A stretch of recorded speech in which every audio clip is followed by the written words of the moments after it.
성경에는 가인과 아벨 외에도 핫한 형제가 또 있는데요. 바로 에서와 야곱입니다. 성경을 깊숙이 보지 않으면 야곱은 에서의 권리를 빼앗아버린 사기꾼이고 에서는 사기당한 피해자인데요. 그래서인지 많은 사람들이 야곱에게 왜 하나님께서 복을 주셨고 에서는 버리셨는지 이해가 안 된다고 말하곤 합니다. 문제의 그 장면을 들어보시죠. 와, 배고파. 배고파.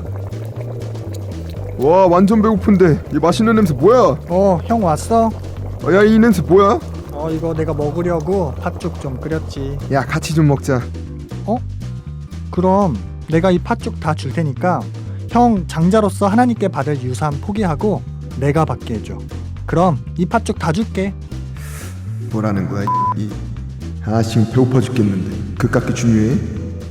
그리고 설마 내가 양보한다고 그 유산 못 받겠어? 어차피 장자는 바뀌지 않겠지. 일단 먹고 보자. 그래, 알겠으니까 이따 팥죽 내놔. 진짜? 야, 진짜. 진짜 약속한 거다. 그럼 하나님의 장자의 복을 받는 건 나다. 알겠지? 알았다니까. 자, 여기. 맛있다. 야곱이 떡과 팥죽을 에서에게 주매 에서가 먹으며 마시고 일어나서 갔으니 에서가 장자의 명분을 경홀히 여김이었더라. 창세기 25장 34절. 음행하는 자와 혹 한 그릇 식물을 위하여 장자의 명분을 판 에서와 같이 망령된 자가 있을까 두려워하라. 너희의 아는 바와 같이 저가 그 후의 축복을 기업으로 받으려고 눈물을 흘리며 구하되 버림바가 되어 회개할 기회를 얻지 못하였느니라. 히브리서 12장 16절에서 17절. 성경은 사람의 관점이 아닌 하나님의 관점으로 봐야 한다고 했는데요. 오늘 하늘팟에서는 하나님께서 에서와 야곱을 어떻게 바라보셨는지 알아보도록 하겠습니다.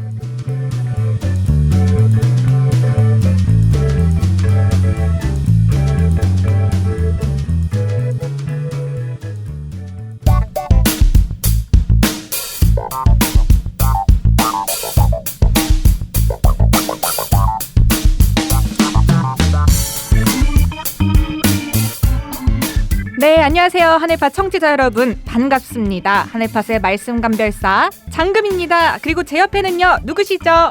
네, 안녕하세요. 상큼함이 톡톡 터지는 레몬입니다. 아니, 명절 지나고 오시더니 너무 더 천연덕스러워지셨네요. 저의 모든 걸 내려놓고 있습니다. 어땠어요? 어떻게 지냈어요? 한 주 동안? 한 주 동안 되게 바쁘게 지냈죠. 뭐하고 지냈어요? 명절도 꼈고 일도 많이 하고 그래서 바쁘게 지냈습니다. 아, 그렇군요. 오늘 주제가 에서와 야곱인데 네. 아까 레몬님이 저를 보자마자 되게 에서와 같은 한 주를 보냈다고 저한테 이야기를 하시더라고요. 그냥 팍 그 자체였습니다. 내용을 모르시는 분들은 지금 뭔 말하나 싶으실 것 같아요. 지금 오늘 녹음을 하는 이 시점이 명절이 지난 거 바로 그 시점이거든요. 네. 그래서 저희가 살짝 살도 조금 포동포동 찐 것 같은, 팥죽 많이 먹은 것 같은 그런 느낌이 좀 있어요. 그렇습니다. 알겠습니다. 자, 그러면은 이제 바이블 인사이드 새 코너인 두유노우 시간이 또 찾아왔는데 네. 아직도 두유노우가 도대체 뭐야? 그게 바이블 인사이드 거기서 거기 아니야? 하시는 분들이 있을 거란 말이죠. 네. 레몬님의 소개가 필요한 타이밍입니다. 오늘도 멋있게 좀 소개 좀 해주세요. 네, 근데 작가님이 점점 귀찮아지시나 봐요. 왜요? 이번엔 지문이 그냥 알아서 멋들어지게 하라고 예전 좀 주문이 있었는데 이게 알아서 하라고 하시네요. 알아서 멋들어지게란 표현 우리 보통 안 쓰잖아요. 네. 그, 장금민님은 같은 세대시라서 아니에요, 무슨 소리예요? 그러실 수 있습니다. 아닙니다. 네. 한번 멋들어지게 해주세요. 네, 이번 시간에는 성경 속 인물을 얼마나 알고 계신지 알아보는 Do You Know 코너입니다. 오늘의 인물 Do You Know에서 Do You Know 야곱. 까까까. 이건 항상 근데 별로 이렇게 안 어색한데 왜 까까를 왜 하는 거예요? 아, 너무 어색하잖아요. 완벽합니다. 지금. 야곱 하고 끝내면 뭐 어쩌라는 건가 싶기도 하고. 물어보는 거죠. 넌지시 질문을 하는 겁니다. 넌지시 질문을 하신 거였거든요. 네. 청취자 여러분들한테. 다음 거 하세요. 알겠습니다. 진행력이 아주 빨라졌어요. 네. 오늘은요, 네, 맞습니다. 비슷하면서도 달랐던 성경 속의 두 인물을 소개하는 시간이죠. 두유노 시간이 또 찾아왔습니다. 네, 오늘도 역시 두 인물 소개해 주실 강사님을 모셔볼 텐데요. 바로 요한지파 이천교회 점점 더 예뻐 아 여기서 터지기 있기 없기. 터지기 있기 없기. 점점 더 예뻐지시는 이천 누나 박소영 강사님이십니다. 네, 안녕하세요. 반갑습니다. 이천교회 박소영 강사입니다. 아두 분 다 자꾸 대본을 재해석하시네요. 대본에 써 있는 대로 읽어주세요, 강사님. 아니, 점점 더 예뻐지는 에서 웃어서 마음이 많이 상했어요. 네. 기죽으셨나요? 왜냐면 제 대본에 제가 네. 비리오 누나라고 나오는데 제 비디오를 지금 무시한 웃음이었던 것 같아요. 이거 자꾸 속마음 이렇게 밖으로 내뱉으시면 안 그러니까요. 돼요. 아니, 아무리 이쁘셔도 네. 그 또 입으로 얘기하려다 보니까 점점 더 예뻐지시는 이천 누나래요. 네. 전 언제까지 예뻐져야 되는 걸까요, 도대체? 한도 끝도 없습니다. 미리오 누나. 네, 비리오 누나. 네, 박소영 강사입니다. 제가 네. 듣기로는 제가 네. 입수한 정보에 따르면은 이천교회 분들이 그렇게 강사님 등장하시자마자 손가락질을 한다고요? 네. 그게 무슨 말인가요? 성전에서 뵈면은요, 이렇게 예전에 별로 안 반가워하셨는데요. 지금은 네. 손가락을 굳이 이렇게 하시면서 네. 이쁜 누나다. 이쁜 누나 강사님이다. 저하고는 언제 밥 먹나요? 이런 반가운 멘트들을 많이 해주시더라고요. 친하지도 않은 분들이 혹시 이천께 다 친합니다. 당경력. 네. 그렇게 손가락을 널리 가리키면서 네. 저기 저 예쁜 누나를 보라. 네, 네, 그렇죠. 네, 모든 것의 중심이 되어져 가고 있어요. 교만해질까 너무 두렵습니다. 네. 너무 좋네요. 두유노 코너 혹시 이천교회에서 듣고서 혹시 반응들 없던가요? 너무 좋아하시고요. 일단은 뭐 재밌다 반응도 많고요. 사실은 저보다도 저는 매일 보니까 두 MC님에 대한 질문이 굉장히 많이 들어와요. 일단은 장금님은 예쁘냐? 아유. 이거 꼭 물어보고 그래서 제가 장금님은 정말 예쁘다라고 늘 이야기를 했어요. 그리고 레몬님은 나이가 도대체 몇 살이냐? 그래서 제가 들은 나이를 이야기해줬더니 다들 의외다. 네, 의외다. 네. 아 그런 걸 말씀하시면 어떡합니까? 신비주의인데. 그러니까 업인지 다운인지는 알아서 생각하시면 될 것 같고요. 어쨌든 네, 의외다. 의외다. 네, 목소리 너무 좋다고요. 네. 혹시 엄태구 닮았냐? 강동원 닮았냐? 자꾸 이렇게 외모 얘기 좀 불편합니다. 하나님은 외모가 아니라 중심을 보시지만 저희는 하나님이 아니라서요. 좀 하나님의 자식답게 그분을 따라갈 겁니다. 네. 지난 시간에 배웠죠. 하나님의 네. 씨로 난 자. 네. 배웠습니다. 좋습니다. 네. 네. 아니 저는요 이 두유노 코너 하고서 반응이 궁금하잖아요. 음. 이게 제가 교회를 한번 이렇게 싹 돌아다녀봤어요. 신천지 교회에서는 구역 모임이 굉장히 활성화가 되어 있어서 네. 그때 말씀을 나누는 시간이 굉장히 좀 자유롭고 또 잘 이루어지는데 내용들을 들어보니까 네. 사울, 다윗 하나님은 중심을 보신다 이런 이야기들을 정말 많이 하는 걸 들었어요. 다행이네요. 좋은 효과네요. 그렇죠? 네, 많은 구역장님들이 예쁜 누나 강사님의 그 설명의 그 멘트를 잘 활용을 하셔서 구역 모임을 진행하시는 걸 들었거든요. 네, 다행입니다. 저희도 이제 1대1 교육하러 나가실 때 많이 네. 도움 된다고 하시더라고요. 네. 오늘 내용도 좀 많이 도움이 좀 됐으면 좋겠는데 네. 네. 부담이 좀 되시는 것 같아요. 사실은 두 가지 부담이 드는데요. 하나는 제가 이렇게 계속 나와도 되는지에 대한 부담이 굉장히 크고요. 네. 왜냐하면 들으시는 청취자분들이 아주 식상하다 이렇게 느끼실까 봐 네. 내용이 달라져도 사람이 똑같다 보니까 좀 그럴 것 같아요. 아, 장금희님은 매일 나오시는데 아니, MC잖아요. 정말 그런 걱정 안 하셔도 돼요. 레몬님은 네. 예쁜 말만 골라서 해요. 그러니까요. 정말. 마음에 있는 게 입 밖으로 나오잖아요. 또 하나 고민은 정말 이거를 잘 전달을 해서 도움이 많이 돼야 되는데 네. 도움이 정말 되고 있는지 사실 잘 모르겠어서 그런 부분들이 기도가 많이 되고 걱정이 많이 됩니다. 그렇군요. 사실은. 네. 그런 거는 이제 우리 청취자분들이 댓글을 많이 적어주시면 내 마음을 바로 말로 저 했어요. 정말 도움됩니다. 댓글을 달아주시면. 그러니까 저도요 이 그 내용은 안 들어도 댓글은 자꾸 보겠더라고요. 이게 묘한 중독성이 네, 있죠. 중독돼요. 이거 안 되겠더라고요. 끊어야 그렇죠. 되는데. 이거 네. 청취자분들이 이거 잘 해주셔야 돼요. 우리 방송을 같이 만들어 나가는 거예요. 그러게요. 좀 많이 해주셨으면 네. 좋겠어요. 어느 부분이 도움이 되는지 네. 또 구체적으로 어느 부분이 필요한지 이런 거 많이 남겨주셔야 우리 강사님이 좀 어깨에 힘도 들어가고 저희 피드백 잘 받지 않습니까? 맞아요. 바로바로 반영되잖아요. 다음 인물들 이거 해달라고 올라오시는 거 보고 네. 또 너무 놀랐어요. 그런 것들도 이렇게 댓글을 달아주시는구나. 네, 저는 되게 형식적으로 그냥 좋아요, 감사합니다 이런 것만 올라올 줄 알았거든요. 우리 청취자분들 그 정도 네, 아니에요. 굉장히 네. 아주 의견 피력을 앞서 다루시더라고요. 나가십니다. 네. 이번 주도 정말 많이 남겨주셔야 우리 강사님의 앞으로의 행보에도 많은 도움이 될 거란 생각이 듭니다. 아멘. 네. 그래서 오늘의 인물을 바로 소개를 해드릴게요. 오늘은요, 바로 에서와 야곱에 대한 이야기를 해볼 건데, 지난주에 이어서 오늘도 형제의 이야기입니다. 근데 이 형제는 가인과 아벨과는 조금 다른 게요. 쌍둥이에요, 쌍둥이. 그래서 지난주와 비슷하면서 달랐던 형제 간의 경쟁과 대립, 오늘도 한번 기대를 해봐도 될까요? 네. 오늘도 이제 지난 시간에 이어서 형제 이야기가 되겠습니다. 이제 오늘 형제 이야기를 통해서는 과연 어떤 우리에게 또 깨달음을 주실까 굉장히 기대가 되는데요. 오늘도 이제 이 역사를 시작하기 전에 두 분의 배경 지식을 좀 체크를 해보고 시작을 했으면 좋겠거든요. 네. 두 분은 에서와 야곱에 대해서 어떻게 알고 계세요? 근데 저를 이렇게 지그시잖아요.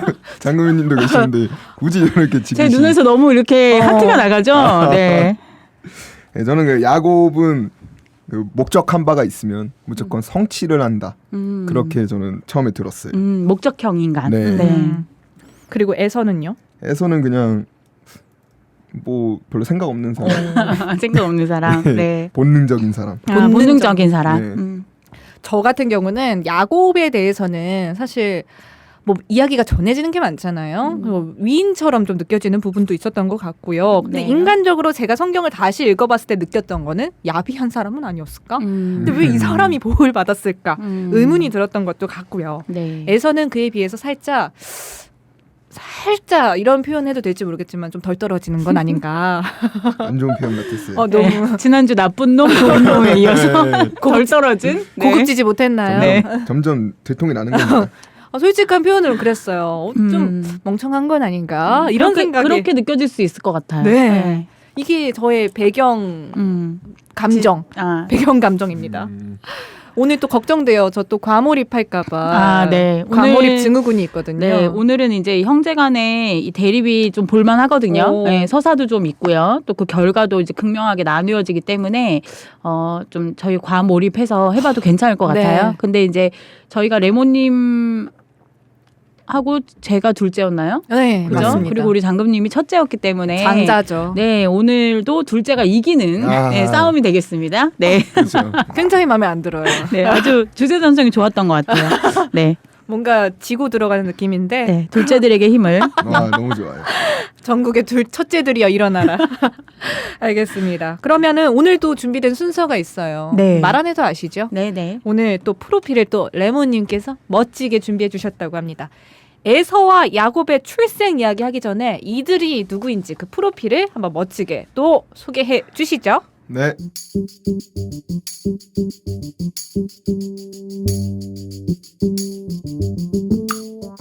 이름 에서. 가족관계 이삭과 리브가의 장자이자 야곱의 형. 특이사항 털이 많고 사냥을 좋아함. 장자권을 소홀히 여김. 에돔 족속의 조상. 이름 야곱. 가족관계 이삭과 리브가의 차자이자 에서의 동생. 특이사항 털이 없고 차분함. 태어날 때 형의 뒤꿈치를 잡고 나옴. 천사와 싸워 이김. 나중에 이스라엘이라는 이름을 얻음. 즉 이스라엘의 조상. 와, 이번 주도 아주 멋있게 읽어주셨어요. 근데 이거 하고 나서 왜 항상 쑥스러워해요? 난 아직 장금인처럼 뻔뻔하지 못해가지고 이거 창피하네요. 하늘팟 MC로서의 기본 자질이에요. 뻔뻔함은. 더 노력하겠습니다. 네. 에서와 야곱의 프로필을 좀 간단하게 얘기를 해주셨는데 저는 이 부분이 왜 눈에 띄는지 모르겠어요. 털이 많고 털이 없고 이런 것도 성격에 적혀 있나 봐요. 재밌네요. 네. 그리고 첫째, 둘째 쌍둥이지만 이렇게 첫째와 둘째로 나뉘어져서 기록이 되어 있다는 거죠. 네, 네. 에서와 야곱이 이제 프로필에 대해서 흔히들 알고 있는 정도는 이 정도인 것 같은데 네. 그러면은 저번 시간에도 이야기를 해주셨듯이 에서와 야곱이 등장하게 된 배경에 대해서도 한번 설명을 해주시면 좋을 것 같아요. 네, 그럴까요?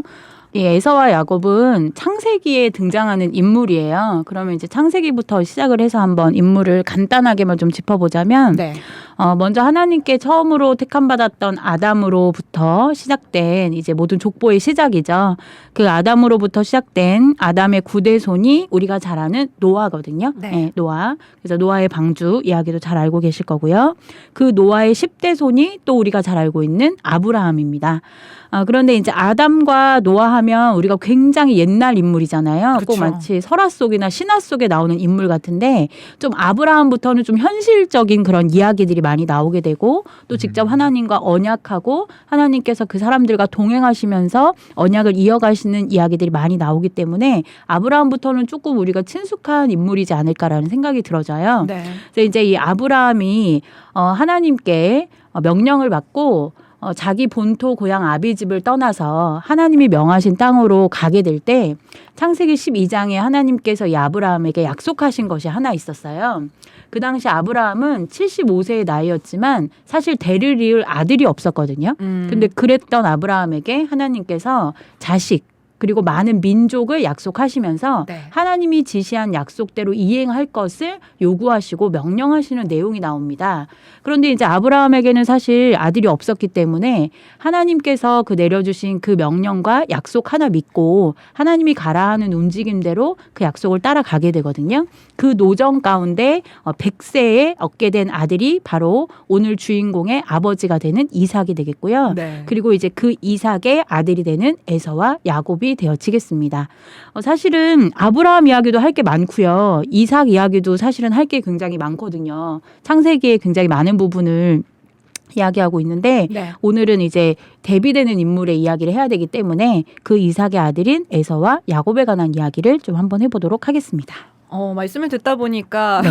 Do you know 아브람, Do you know 이삭 이거 해야 되는 거 아닌가?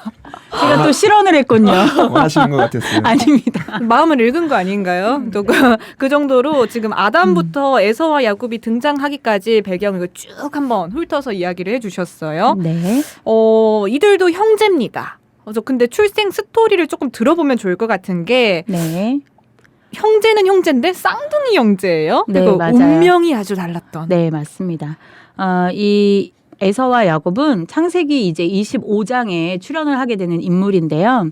이삭이 이제 아내 리브가와 결혼을 하고 이제 아이를 낳기를 간구하다가 어떻게 보면 어렵게 얻은 두 아들입니다. 네. 네, 그래서 이제 쌍둥이를 잉태하게 되었는데 이 리브가가 뱃속에서 두 아들이 싸우는 걸 느끼게 된 거예요. 그래서 이제 하나님께 여쭤보게 되는 거예요. 제 태중에서 둘이 있는데 이 둘이 어떻게 됩니까? 라고 물었을 때 하나님께서 이 두 아이를 두 국민이라 표현을 하셨고 또 큰 자가 어린 자를 섬기게 될 것이라고 이미 태중에 있을 때 하나님께서 알려주셨어요. 그래서 이제 먼저 나온 형의 입장이 에서가 되고요. 네. 나중 후에 나온 아우의 입장이 야곱이 되어집니다. 근데 이제 에서는 성경의 특징이 어떻게 기록이 되어 있냐면 붉고 전신이 갓옷 같다 이렇게 표현이 되어 있어요. 그래서 제가 갓옷을 찾아봤거든요. 사전에 찾아봤더니 짐승의 가죽 같다라는 표현이래요. 네, 그래서 이거를 찾아보다가 네. 같이 이제 저희 강사님들하고 대화하다가 이걸 찾아봤거든요. 갓옷이 뭐냐. 네. 근데 짐승의 가죽을 갓옷이라 한대요. 그래서 아이에게는 너무 가혹한 처사 아니냐. 갓 태어난 아이가 네, 붉고 전신이 짐승의 가죽처럼 좀 단단한 그런 형태로 태어난 게 아닌가. 네, 이런 생각이 들어지고요. 네. 동생 이제 후에 나온 아우 야곱은 이름 뜻 자체가 발꿈치를 잡고 나왔다는 뜻이래요. 예, 이렇게 해서 이제 에서와 야곱이 한 어머니 뱃속에서 등장을 하게 됩니다. 네. 그런데 이제 에서가 먼저 나왔으니까 큰 자가 될 것이고요. 야곱이 발꿈치를 잡고 나왔으니까 작은 자가 되겠죠. 그런데 이미 태초부터 시작부터 하나님께서는 작은 자를 통하여서 하나님의 역사를 이루어 가실 것을 미리 점주해 주시고 태어나게끔 하신 이야기가 기록되어 있습니다. 여기서 제가 좀 짚고 넘어가고 싶은 부분은 네. 엄마 리브가의 네. 부분이거든요. 네. 알고 있었던 거네요. 리브가는 이 형제가 태어나기 전에 하나님께서 둘째로 태어나는 야곱을 통해서 무언가 이루어 가실 것을 알고 있었다는 거. 네, 네. 그럼 자칫 편애를 할 수밖에 없는 그런 환경이 조성되지 않았을까 또 싶은 생각도 네, 들어요. 그럴 수도 있을 것 같아요. 근데 우리가 그냥 일반적인 부모와 자식 관계에서도 이렇게 부모가 두 자식이 있으면 그 두 자식을 똑같이 사랑하지는 않지 않나요? 좀 다르게 사랑하시는 것 같기도 네, 한다는 그죠? 생각이 들어요. 예, 뭐 10손가락 깨물어서 안 아픈 손가락 없다 하지만 덜 아프고 더 아픈 손가락은 있다 하더라고요. 네, 저희 집도 그렇거든요. 아, 네. 어느 쪽에 네, 속하시는지. 저희 집은 이제 저희 엄마는 오로지 오빠밖에 몰라요. 네, 딸은 안중에도 없습니다. 아웃 오브 안중입니다. 네, 그리고 아오한, 네. 네, 그래서 뭐 어릴 때부터 저는 이런 가운데 컸기 때문에 서름이 좀 느껴요. 네, 아니 굉장히 좀 강합니다. 예, 동생들은 다 그런 것 같아요. 저도 네. 어머니가 네, 저희는 저희 그냥 굴러다니면서 큽니다. 네, 형을 편애했어요. 네, 우리 엄마 저를 더 예뻐했던 것 같아요. 이거 봐요. 아, 이래서 첫째들은 안 되는 거예요. 네.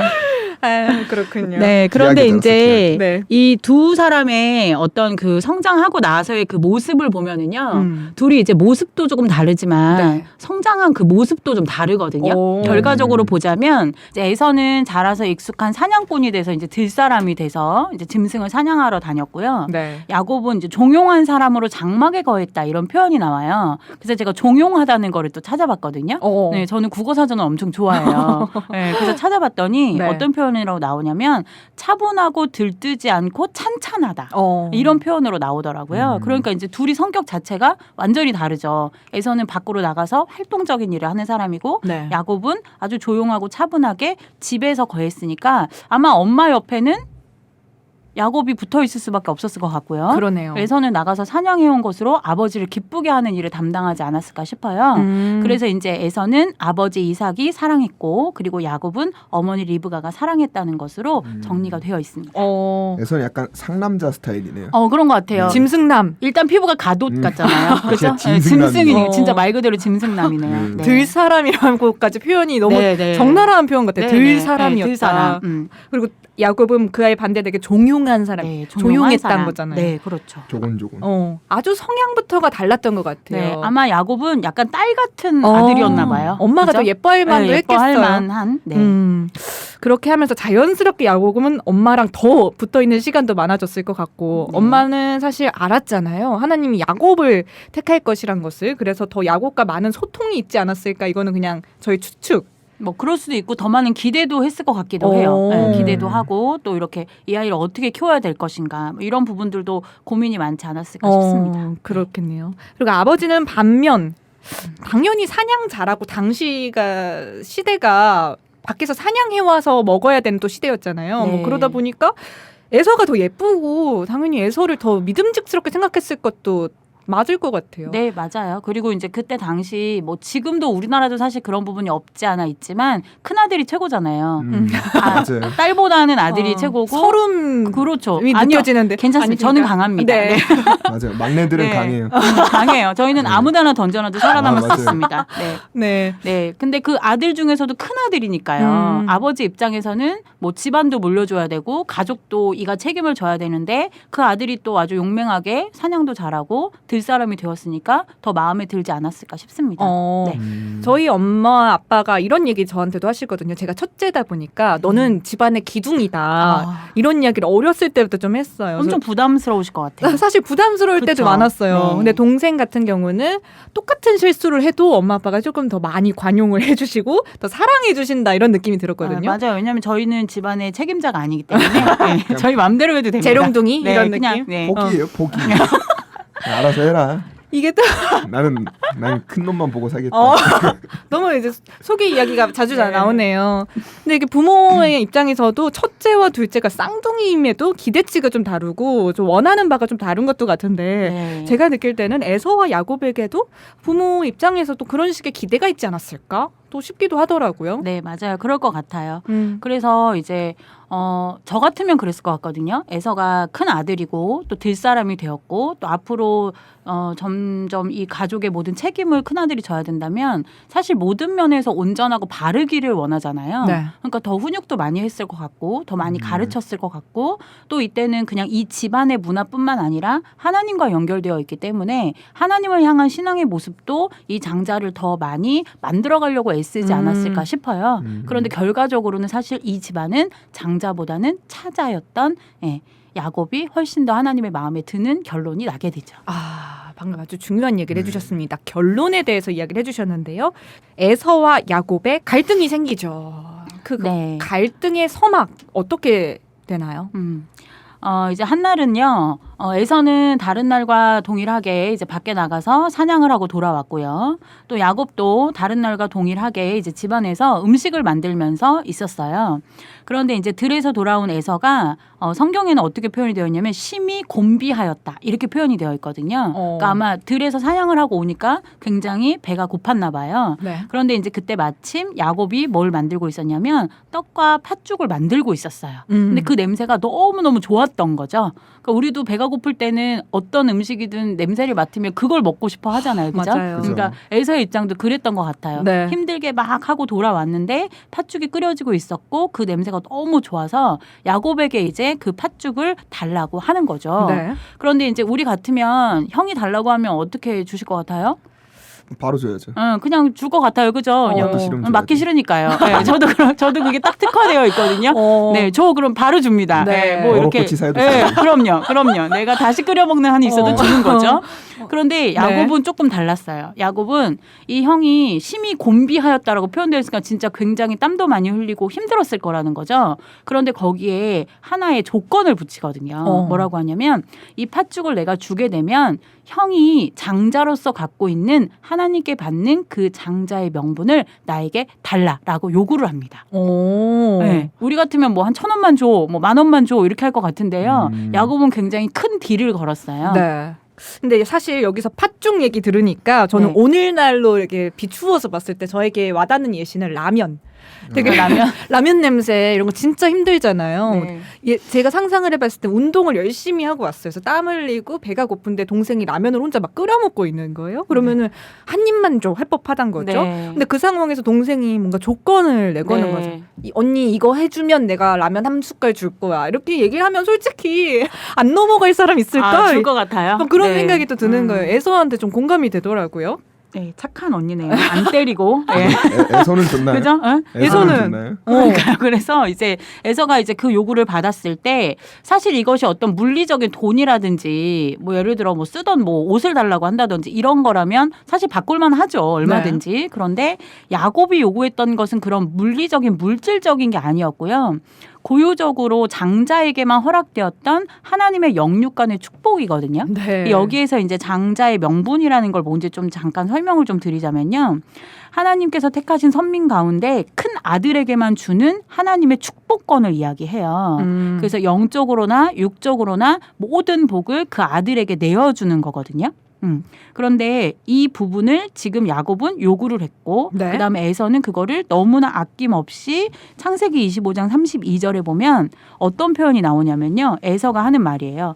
내가 죽게 되었으니 이 장자의 명분이 내게 무엇이 유익하리요. 라고 하면서요. 바로 장자의 명분을 팔고 팥죽으로 바꾸는 일을 하게 됩니다. 네, 그런데 우리가 한번 생각을 해볼 것이 지금 당장 팥죽 한 그릇 조금 늦게 먹거나 안 먹는다고 해서 육신이 죽지는 않잖아요. 그렇죠. 그죠. 한 끼 안 먹는다고 해서 죽지는 않거든요. 저도 오늘 한 끼도 못 먹었어요. 정말요? 네. 왜 아무도 안 사주셨을까요? 끝나고 회식했다고 해가지고 네, 배를 비우고 네. 왔어요. 계획적이셨군요. 네. 근데 이렇게 멀쩡하게 살아있지 않습니까? 그렇죠, 그렇죠. 네. 그런데 이제 이러한 사건을 보아서 에서는 사람의 것을 하나님의 것보다 귀하게 여기는 그 사상과 정신을 갖고 있구나라는 것을 알 수가 있죠, 사실은. 그리고 이제 25장 34절에 이어서 보면 에서는 장자의 명분을 경홀히 여겼다라고 하나님께서 너무나 간단하고도 명료하게 딱 정리를 해놓고 계셔요. 네. 사람의 것보다 하나님의 것을 귀하게 여겨야 하는 것이 맞는데 네. 사실 에서 같은 경우는 팥죽을 하나의 그 장자의 명분을 이렇게 팔아 넘겼다. 여기서 봤을 때 하나님께서 봤을 땐 이거는 진짜 경홀히 여겼다. 이렇게 평가를 하신 거잖아요. 네. 근데 사실 그거 하나 가지고 이렇게 볼 수 있었을까 싶어요. 이게 이제 우리가 지난 시간에 가인과 아벨 얘기 때에도 같은 맥락으로 우리가 대화를 좀 했었는데요. 좀 화나신 거 알죠? 네. 아니요. 가인과 아벨 얘기 때에도 우리가 왜 이 한 사건 때문에 가인은 악인이 되고 또 아벨은 의인이 되었는가라는 생각을 우리 같이 고민을 했었잖아요. 네. 근데 이 부분도 마찬가지인 것 같아요. 사울과 다윗의 이야기도 마찬가지고 하나님께서는 그 심중을 아시는 거죠. 예, 그리고 이제 이런 성경에 기록된 사건은 주요 사건이기 때문에 하나님 결정의 마침표가 되는 사건이 아닌가라는 생각이 들어지거든요. 네. 그러니까 표현된 것은 이 사건 하나이지만 사실은 그 가운데 하나님이 보신 그 심중이 있을 것이고 이미 태에서부터 하나님은 이 둘의 결과를 알고 계셨잖아요. 큰 자가 작은 자를 섬기게 될 거라는 것. 그리고 이제 그들의 그 성향대로 정말 신앙이나 어떤 육적인 영적인 생활관에서 하나님 보시기에 이렇게 나뉘어지게끔 그들이 생활해 온 게 아닌가라는 생각이 들어집니다. 근데 에서는 그냥 약간 가볍게 생각할 수도 있었겠네요. 네. 그냥 알아서 줄게 약간 이런 느낌. 그럴 수도 있겠죠. 어. 네, 왜냐하면 이제 후에 나중에 아버지가 그 장자의 축복을 해줄 때 찾아가요 아들이. 그래서 아버지 저 축복 받으러 왔어요 이런 표현도 하거든요. 별로 신경을 안 쓰고 네, 그냥 맞아요. 그래서 가볍게. 네, 여기서도 경홀히 여겼다라고 표현을 하는데요. 오. 제가 이런 비유를 하면 좀 어울릴까 모르겠는데 이 장자의 축복이라는 거 사실 우리는 잘 모르잖아요. 네. 현실 가운데서는 우리가 장자의 축복을 받는 어떤 그런 계기가 없으니까. 근데 이제 성경을 쭉 읽어보니까 어느 정도하고 비교를 하면 좋을까 제가 생각을 해봤는데요. 요 정도면 어떨까 싶어요. 로또 복권 1등이 당첨된 거예요. 레모님이.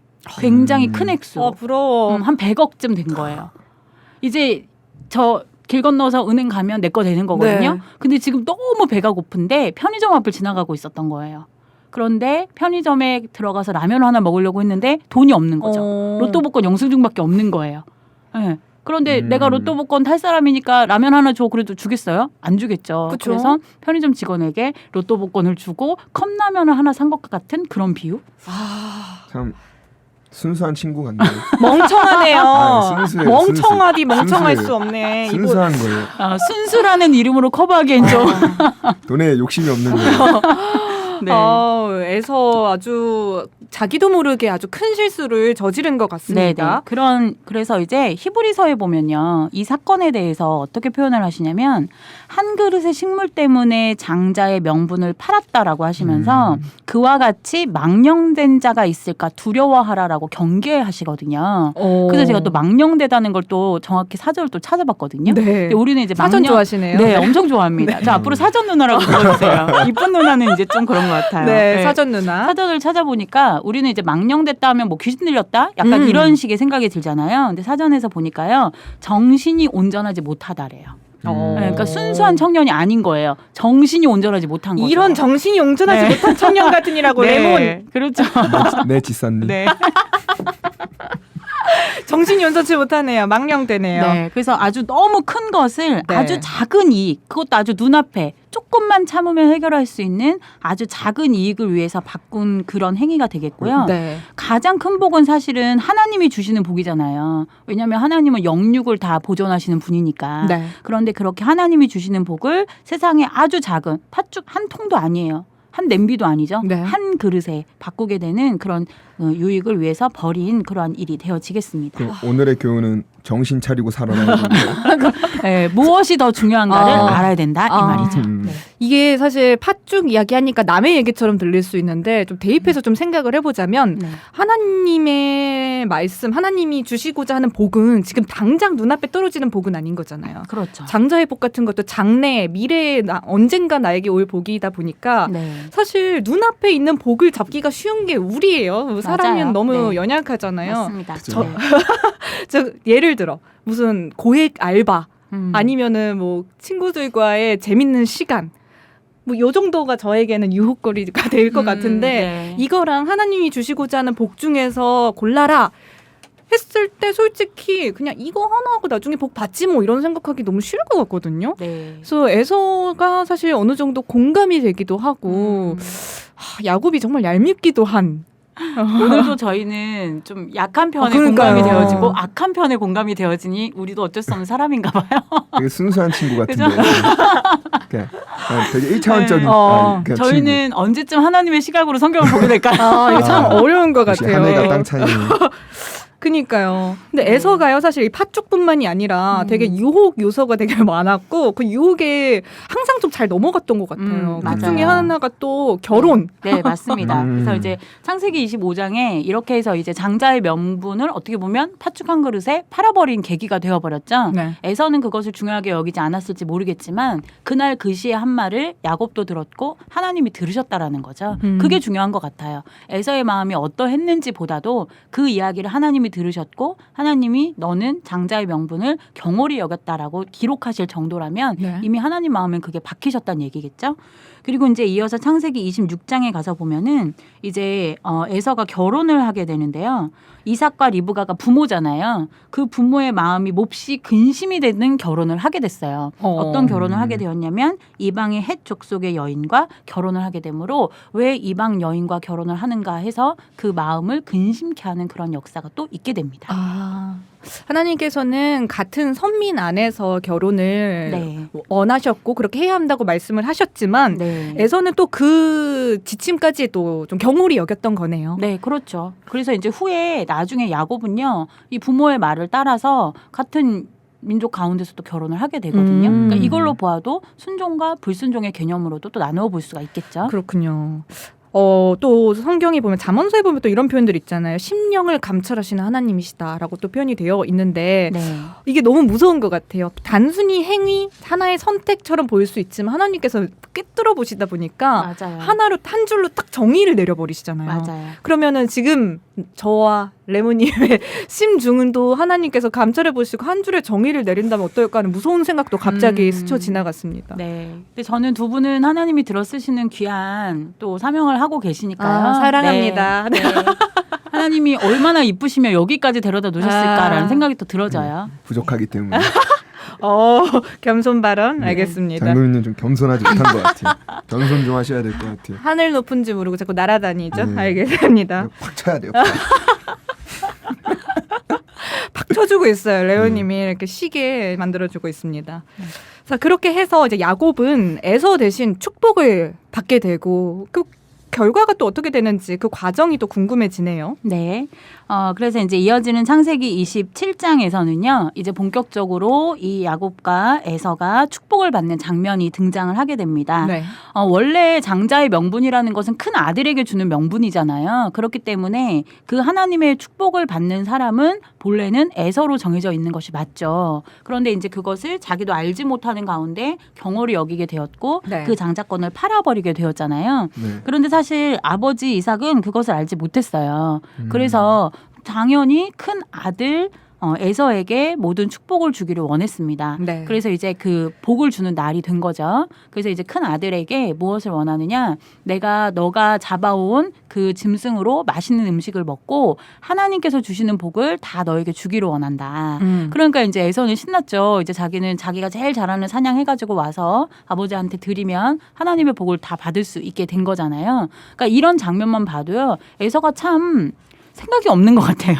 네, 뭔가 사람이 깊이 있고 이렇게 한결같아요. 네, 생각이 없어요. 자기가 장자권 판 게 바로 몇 장 전인데 생각 없이 또 이 짐승 잡으러 가거든요. 네. 신나서 이제 네, 짐승 잡으러 갑니다. 짐승남 역시. 네, 그렇죠. 그런데 이제 이 어머니 리브가와 그 다음에 둘째 아들이었던 야곱은 장자권을 샀다는 것을 기억을 하고 있습니다. 또 이미 하나님의 마음에 에서보다는 야곱이 하나님을 향한 마음과 그 열망이 더 있다는 것을 아셨기 때문에 이제 모든 일들을 만들어 가시는 거죠. 그래서 형 에서가 들에 나가 있을 때에 이제 둘이 음식을 만들어요. 이제 어머니하고 야곱이 음식을 만들고 이제 그 음식을 가지고 아버지에게 들어가서 축복을 달라고 이제 요구하게 됩니다. 그런데 이제 이 둘은요 너무 외형도 다르고요, 목소리도 다르고요, 성격도 다르고요, 다 달라요. 네. 그런데 마침 이 다행이라고 해야 되겠죠. 하나님의 역사를 보자면 아버지 이삭이요 눈이 어두웠어요. 그래서 눈을 알아보질 못한 거예요. 그래서 이제 동생 야곱이 어떻게 하느냐면 짐승의 털을 자기 팔에 붙입니다. 네, 자기 탈에 붙이고 네. 목소리로는 아버지를 속일 수가 없는 거예요. 아무리 형 목소리를 내보려고 해도. 그래서 이삭이 처음에는 안 넘어가거든요. 내 아들이 맞냐 이러거든요. 네, 그때 이제 야곱이 필살기 팔을 딱 내밀어요. 그러면서 뭐라고 하냐면 아버지 저 맞습니다. 제 팔 한번 만져보세요라고 하는 거죠. 네. 그래서 이렇게 만져봤더니 진짜 큰아들처럼 털이 북실북실한 거예요. 그래서 아 네가 정말 내 아들이 맞구나라고 하고 맛있는 음식을 먹고 이제 하나님께서 주시는 장자의 축복을 다 야곱에게 내려주는 그런 상황이 펼쳐지게 됩니다. 굉장히 허술하게 축복이 넘어가네요. 약간 우리 옛날에 햇님 달림 할 때요. 그 호랑이가 아이들 잡아먹으러 왔을 때 이렇게 분 바르고 이렇게 발 넣잖아요. 네, 그런 그런 느낌. 느낌인데, 네, 또 되려고 하니까 또 이렇게 해서 또 다 되어져가는 역사인 것 같아요. 또 네. 아버지 입장에서는 당연히 큰 아들이 받을 거라 생각을 했고 그 자리를 다른 이에게 빼앗길 거라고는 아마 생각을 하지 못했을 것 같아요. 네, 근데 이게 어찌 보면 아버지와 형을 속인 건데 네. 괜찮은 건가요? 괜찮은 건가요? 라는 질문에는요. 네. 답을 괜찮다, 안 괜찮다 이렇게 말하기 좀 어려운 것 같아요. 아. 그렇죠? 근데 제가 그 전에 먼저 레몬님이 만약에 야곱이었다면 레몬님도 이렇게 하지 않았을까라는 생각이 들어지거든요. 왜냐하면 여기 창세기 27장 28절 이하에 보면 그 축복의 내용이 나와요. 이거를 읽어보면은요, 저도 야곱처럼 그렇게 할 것 같아요. 한번 레몬님 멋진 목소리로 읽어봐 주실 수 있으실까요? 읽어주세요. 읽긴 할 텐데 그 멋지는 좀 빼주세요. 그럼 그저 그런 목소리로 네. 읽어주세요. 네. 그것도 상처인데. 마상. 네. 읽겠습니다. 네. 창세기 27장 28절에서 29절입니다. 하나님은 하늘의 이슬과 땅의 기름짐이며 풍성한 곡식과 포도주로 내게 주시기를 원하노라. 만민이 너를 섬기고 열국이 내게 굴복하리니 내가 형제들의 주가 되고 내 어미의 아들들이 내게 굴복하며 내게 저주하는 자는 저주를 받고 내게 축복하는 자는 복을 받기를 원하노라. 네, 이 내용이거든요. 어. 이게 지금 아버지 이삭이 야곱에게 축복하면서 줬던 내용이에요. 네. 근데 뭐 지금처럼 뭐 현금 얼마, 뭐 건물 몇 개 이건 아니지만요.